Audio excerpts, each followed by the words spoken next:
Alright, YouTube, we did a little tutorial on a really easy trick. It's the vertical opening. Looks like this. Pretty simple.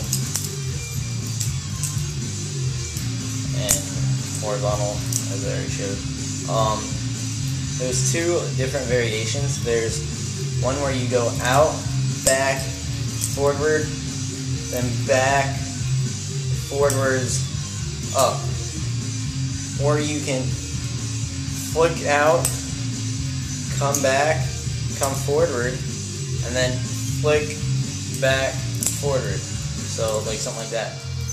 But I think it looks cooler when you just go. It looks cooler because it looks like you're just going straight up and down the whole time. And then like when people try to figure it out, they go like, why isn't it opening? But what you gotta do is flick out, flick back, and then make it open.